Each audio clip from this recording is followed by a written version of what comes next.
Bonjour, bonjour. J'espère que vous allez bien. Moi, je vais très bien par la grâce de Dieu. Je suis Annick Kaba, alias la femme atypique, alias la femme de ménage. Déjà, commencez par faire ça. D'accord. Faites ça. Ça me fait beaucoup de bien. Ça me fait beaucoup de bien. Donc, faites ça. Likez, partagez, commentez. Comme le dit souvent Jacques, faites ça. Voilà. Euh, sur ma chaîne, je valorise mon métier. Je valorise mes congénères. Je valorise les femmes africaines qui ont compris qu'elles doivent participer de manière très dynamique et de manière très efficace pour le changement de la situation de notre communauté. Je valorise les hommes noirs qui ont enfin compris qu'il faut qu'ils cessent d'être des larbins des autres et qu'il faut qu'ils soient enfin des hommes alpha, comme Zach Mikasa les appelle. Alors, si c'est des thématiques qui vous parlent, si c'est des thématiques qui vous intéressent, vous êtes la bienvenue sur ma chaîne. On se retrouve juste après. J'ai fait un petit collage pour montrer les figures des personnes qui me motivent, des personnes dont je me suis abonnée sur les chaînes. D'ailleurs, je vous invite à aller vous abonner sur les chaînes de ces personnes parce que c'est grâce à ces personnes-là que j'ai commencé à me poser sérieusement des questions et chacun de nous, en tant qu'Africains, doit se poser ces questions-là. Je vous dis à tout de suite après, donc après avoir regardé ces visages-là.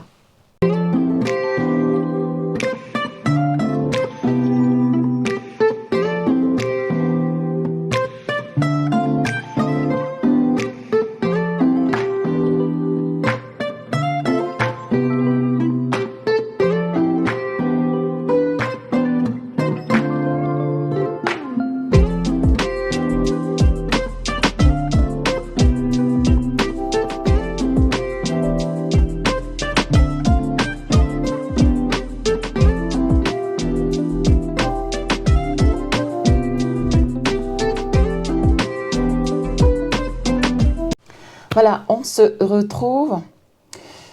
J'ai déjà fait une vidéo pour parler de ça, de l'actualité africaine, de ce qui se passe actuellement en Afrique, notamment en Afrique de l'Ouest. Je pense que chaque Africain, c'est-à-dire peu importe où il se trouve, que ce soit en Afrique, que ce soit, comme on les appelle, qu'il soit dans la diaspora, pour peu qu'un Africain ou une Africaine ait un peu de jugeote, ce qui est en train de se jouer actuellement dans notre continent est capital. Ce qui est en train de se jouer dans notre continent actuellement doit interpeller tout Africain qui a un peu de jugeote. C'est très grave ce qui est en train de se passer dans notre continent. Et ce qui arrive très souvent, c'est que les choses se passent chez nous et on est spectateur. Les choses se passent chez nous et limite, bon, ça ne nous concerne pas parce que je vois quand même encore une bonne partie des personnes qui continuent à faire des pics sur les réseaux sociaux, notamment sur TikTok. C'est-à-dire qu'il devrait y avoir des contenus comme celui-là où les gens devraient être en train de dénoncer ce qui se passe, devraient être en train de sensibiliser, devraient être en train d'exprimer une certaine révolte, un certain ras-le-bol, parce que ça ne peut plus continuer comme ça. Alors, ce qui est en train de se passer au Niger, j'ai écouté le discours du nouveau président du Niger et ce discours-là est tellement rempli de bon sens. C'est vrai que on est habitué à voir les politiciens qui viennent nous raconter des discours, qui viennent nous dire des belles paroles pour nous embobiner.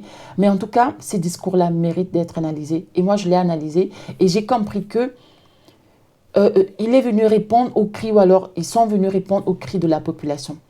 Je suis tombée sur une vidéo où l'ancien président du Niger il était interviewé par un journaliste et entre autres, on lui posait des questions.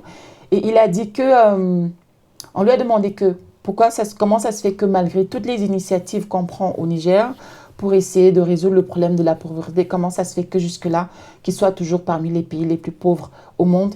Et il a dit que c'est à cause de la démographie. C'est parce qu'il y a beaucoup de naissances qu'ils sont toujours pauvres. Moi, ça m'a choqué. Parce que l'Afrique n'a pas un problème de démographie. Nous n'avons pas un problème de démographie en Afrique. Comme toujours, c'est-à-dire on survole les problèmes. On ne va pas en profondeur pour chercher les causes, pour chercher quelles sont réellement les causes des problèmes, pour que justement on puisse apporter des solutions efficaces. J'ai été choquée de l'écouter. Et quand le nouveau président vient parler justement en dénonçant le fait qu'ils sont un pays très riche quand même, mais que malgré ça, ils vivent dans la pauvreté, malgré ça, ils croulent sous la misère et que rien n'est fait. Pourquoi? Parce que comme d'habitude, comme la plupart de nos pays, il y a toujours une petite minorité de personnes qui profitent avec leurs familles, qui sont là aux ogres, parfois des Occidentaux, parce que voilà, comme c'est une histoire d'accord, c'est-à-dire on vous maintient au pouvoir, on vous maintient sur les postes, et puis vous nous soutenez, vous permettez que nous continuions à nous embourgeoiser avec nos familles, avec nos maîtresses, avec nos machins. Nous ne voulons plus voir ça en Afrique. Et donc, si le Niger, la junte, enfin, ceux qui sont arrivés au pouvoir aujourd'hui sont soutenus par la population, qu'on laisse le Niger tranquille. Ce qui est en train de se jouer en Afrique est déterminant pour, je sais pas, pour l'avenir de l'Afrique, je sais pas, peut-être pour les 500 prochaines années. Parce que si l'Afrique rate ce tournant de l'histoire, on est mal foutu. On est mal barré, c'est-à-dire que ce qui est en train de ce jour-là, où des pays comme le Sénégal, le Niger, je ne sais pas, la Côte d'Ivoire, je ne connais pas tous ces pays-là, sont en train de vouloir dire qu'ils sont prêts à envoyer une armée pour aller tuer leurs frères au Niger. On est tombé sur la tête. On va encore replonger à cette époque-là où des Africains vont s'entretuer pour préserver les intérêts de qui? Est-ce que la population nigérienne vous a dit qu'elle était contre les putschistes? Est-ce qu'ils ont manifesté dans la rue en disant non, que notre président revienne, on ne veut plus de ça? Oui, on va nous parler de la CEDEAO. Moi, je ne savais même pas que la CEDEAO pouvait proposer des solutions efficaces, que ce soit la CEDEAO, que ce soit la CEMAC, que ce soit l'Union africaine tout court. Je ne savais pas qu'ils étaient en mesure de proposer des solutions avec tous les problèmes qu'on a en Afrique. Avec tous les problèmes, les personnes qui sont en train de mourir au Nord Kivu, on est en train d'accuser le Rwanda, on est en train d'accuser, on accuse quel autre pays qui est de ce côté-là, j'oublie le nom. Qu'est-ce que la CEDEAO a fait? Qu'est-ce que l'Union africaine a fait pour résoudre avec efficacité les problèmes de l'Afrique? Et là maintenant, on nous dit que oui, on va envoyer l'armée pour aller faire quoi? Pour que les Africains s'entretuent, pour qu'on maintienne qui là-bas, alors qu'ils disent qu'ils ne veulent plus de ce président-là. Je ne suis pas pour les putschistes, hein, non, au contraire, je ne suis pas pour l'anarchie. Mais à un moment, il faut qu'on écoute le peuple. Parce que ces personnes qui viennent au pouvoir, ces personnes-là sont élues par le peuple et ils sont quand même censés défendre les intérêts du peuple. Alors, s'il y a des personnes qui sont là au pouvoir depuis X années, qui fraudent, qui cripatouillent les élections, qui cripatouillent parfois la Constitution, pourquoi on ne va pas s'en prendre à ces personnes-là? Pourquoi est-ce qu'aujourd'hui, on est en train de donner des ultimatums au Niger pour dire que, ouais, machin, soit l'ancien président revient qui a été élu démocratiquement? À un moment, il faut que ça s'arrête. À un moment, il faut qu'on se pose des bonnes questions. Donc, moi, j'interpelle tout Africain qui tombera sur cette vidéo parce que notre histoire est en train de se jouer. Celle de nos enfants, celle de nos petits-enfants, celle de nos arrière-petits-enfants est en train de se jouer aujourd'hui. Si l'Afrique rate le tournant de ce qui est en train de se passer, je vous assure, on va même plonger, ça sera pire que l'esclavage. Parce que l'esclavage a diverses formes. Donc, on n'a plus d'excuses aujourd'hui. On est au courant de tout ce qui est en train de se passer. Nos parents ou nos grands-parents avaient eu au moins... ils avaient au moins l'excuse ou alors ils avaient le mérite d'avoir essayé ce qu'ils pouvaient avec les moyens dont ils disposaient. Par exemple, quand je fais un peu des recherches ou quand je glane des informations ci et là, il paraît que le télégraphe qu'on envoyait au Cameroun, c'est pas le même qu'on envoyait au Congo, qu'on envoyait au Mali, qu'on envoyait au Sénégal, qu'on envoyait en Guinée, qu'on envoyait au Gabon. Et ce qui se passait, c'est que chaque chef d'État prenait une décision qui était contraire à son voisin et on sait où ça nous a mené. Mais aujourd'hui, on connaît la vérité. Aujourd'hui, on est à l'ère d'Internet, on est à l'ère des réseaux sociaux, on sait exactement ce qui se passe. Les informations ne sont plus cachées. Donc, c'est à chacun de nous, à chaque Africain, chaque Africaine, de prendre conscience que personne, je dis bien personne ne viendra changer la condition de notre continent à notre place. Personne, tous ceux qui sont en train de venir là, la Russie, les États-Unis, l'Allemagne, la France, le Canada, machin, ils viennent, la Chine, ils viennent pour leurs intérêts.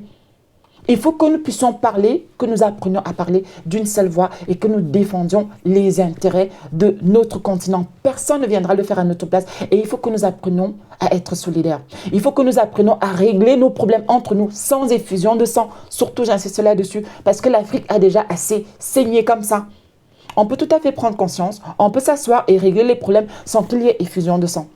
Parce qu'il est hors de question que les Africains s'entretuent encore en 2023 pour préserver les intérêts de l'impérialisme. Non. Donc, faudrait que chacun de nous prenne conscience que ça ne va pas. Il est hors de question, ça ne s'explique pas. On est le continent le plus riche, tout le monde le dit. Chacun vient se servir en Afrique, mais entre-temps, nous croulons sur la misère.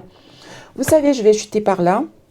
Depuis que je me suis lancée dans l'entrepreneuriat, je découvre des choses qui me révoltent.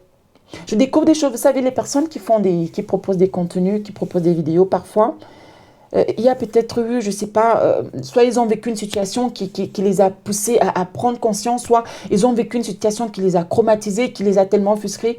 Moi, depuis que c'est-à-dire je vis au quotidien la misère des Africains en France, ça me fait très mal. C'est-à-dire qu'on n'est pas bien chez nous et quand on arrive ici en espérant, on brave le soleil du désert, on brave le sable du désert, on brave l'eau de la Méditerranée et quand on arrive ici, on est traité comme des moins que rien. Donc on est nulle part, on est bien nulle part en fait.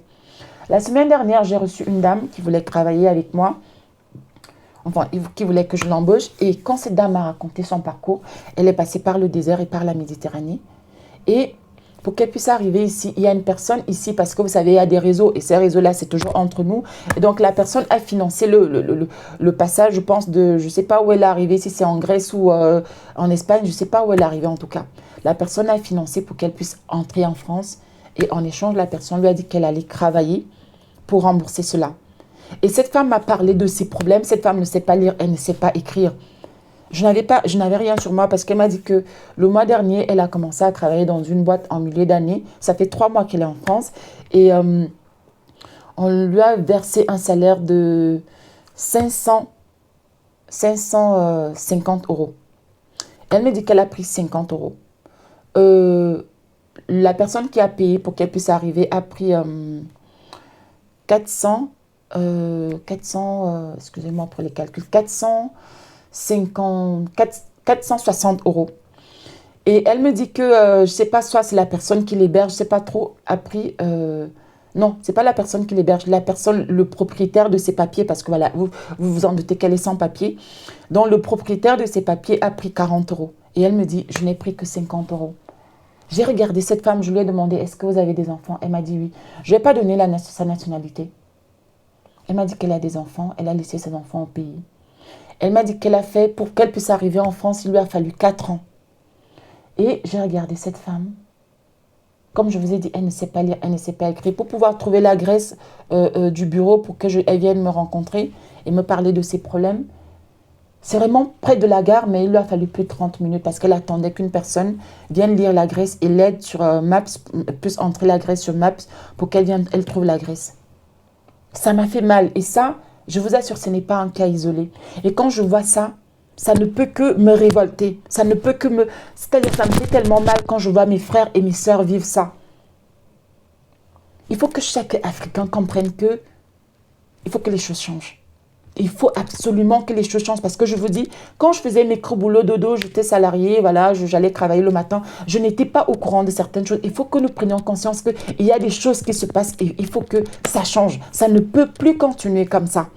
Il faut qu'on sorte de la danse, de la fête, des futilités, du paraître, acheter les belles voitures, les belles montres, les faux cheveux, les vêtements de marque, les chaussures de marque. Il faut qu'on sorte de là. Il faut qu'on se réveille. Je vais faire une autre vidéo là pour en parler. C'est-à-dire que, bref, c'est ce que je voulais dire aujourd'hui. La CEDEAO qui va aller combattre le Niger, c'est un scandale. C'est un scandale. Et pendant ce temps, on nous observe parce que l'histoire, tout le monde entier est en train d'observer les Africains. Tout le monde a les yeux sur nous. C'est-à-dire qu'on demande, ok, est-ce qu'ils vont s'entretuer pour préserver les intérêts de qui? Là, ça va se jouer pour préserver les intérêts de qui? Parce que ce n'est pas les intérêts du Niger, des Nigériens. Ce n'est pas leurs intérêts, puisqu'ils sont d'accord. J'ai vu, ils ont brûlé plusieurs drapeaux, ils sont allés manifester. Ils disent qu'ils sont fatigués, qu'on laisse les Nigériens, au pire des cas, gérer leurs problèmes en interne. Qu'on les laisse tranquilles. C'est quoi cette histoire que tout le temps, oui, il y a des personnes qui... Quand il fallait que la CEDEAO, ou même l'Union africaine, je ne sais pas trop quoi, se lève pour défendre les intérêts de l'Afrique, on ne les a pas vus. Pourquoi la CEDEAO ne s'est pas prononcée depuis que les Congolais sont en train d'être tués au Nord Kivu? La CEDEAO, ou alors ça ne les concerne que quand il ne s'agit que de l'Afrique de l'Ouest. Il faut qu'on apprenne à parler d'une seule voix. Qu'est-ce que l'Union africaine fait? Bref, c'est ce que je voulais partager avec vous. Je sais pas. Merci pour les nouveaux abonnés. Merci pour ceux qui commentent aussi. Merci pour ceux qui me soutiennent. Il faut vraiment que chacun de nous prenne conscience que nous allons devoir y participer. Ou alors, nos arrières, nos petits-enfants, nous-mêmes déjà, nos arrières, petits-enfants, toute la génération à venir. Comme je vous dis, c'est une histoire peut-être des 500 prochaines années qui va être... Ça se joue là maintenant. Merci de m'avoir regardé. Que le Seigneur vous bénisse et à très prochainement pour une nouvelle vidéo. Tchuss.